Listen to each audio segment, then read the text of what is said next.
Home. I remember that when we worked for Mr. Johnson, we lived in an old cruddy house in the woods behind what we called the big house. There were 3 or 4 other families on that farm, and each family pulled a share. It was like a plantation.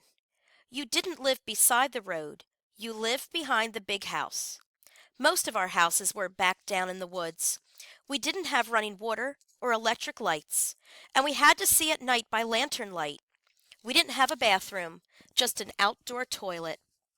There were 5 rooms: a kitchen, a pantry where you kept your pots and pans, a room for my father and mother, a room for the girls, and a room for the boys. We had a wood stove, and on the side of it they had a place you could put water, so when the stove would get hot, the water would get hot too. Sometimes we cooked a few things in the fireplace. My mother did a lot of cooking for the Johnsons. She would fix dinner for them. Now, the thing that's quite comical, the liquid stuff that came from the collard greens and the greens she was cooking, we called it pot liquor. They'd give it to her to bring home. What would happen? She would get home, make cornbread and dumplings, and she would turn the pot liquor into a soup like. And the amazing thing was the white people couldn't understand why we was so much healthier and bigger than their kids. But we found out later in life, when you boil the greens and cook the greens, the vitamins went down into the juice. So we got the best part. My parents were very strict. There was a lot of boys in our family, and you know how boys do every once in a while. They get in arguments.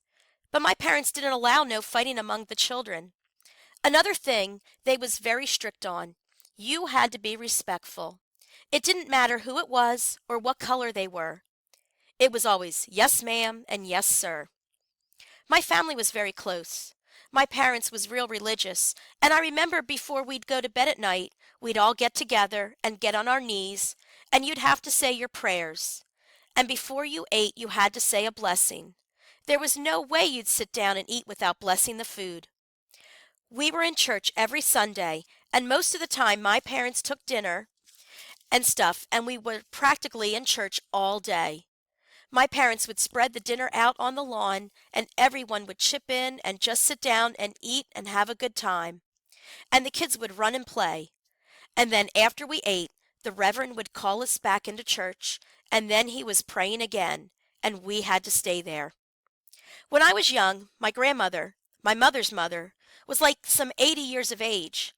I can slightly remember her sitting on a chair and telling us about her mother. She could remember when she was a little girl. She could remember slavery, and her mother was a slave. She used to tell us about cooking, washing, how they made what they call lye soap, and typical work around the farm. She had little chores she had to do, get eggs from the hen house and stuff like that. We didn't have a television or radio, and that was one of our recreation times, sitting around the fireplace after dinner and listening to the elder people, my grandfather and grandmother. In those days, Christmas also brought people together. Not only that, white and black would meet up. You could go to a white person's house and they would give you things. It was a time of giving and rejoicing. We kids could just not wait for it. Christmas Day was a spiritual day. That was the day you'd go to church. The day after Christmas and Christmas Eve, that was the fun time. But Christmas we were mostly in church all day. And then Santa Claus would come Christmas night. We would get some little toy. I would always get a harmonica, some cheap little harmonica. My sisters and brothers would get little dolls, rag dolls, cheap stuff. But to us it was a precious gift because we had no toys. We used to go to bed early Christmas night and get up before day. And under the Christmas tree, we'd have presents and we'd have fruit and stuff like that in shoe boxes. And we were the happiest kids in the world. I remember some kids didn't get anything. And the thing about it, they would start coming around to visit you because they wanted to play with your toys. So what would happen is your parents would make you put up your toys while they were there because sometimes kids can be destructive and jealous because they don't have anything. And we would be upset because our parents wouldn't let us play with our toys.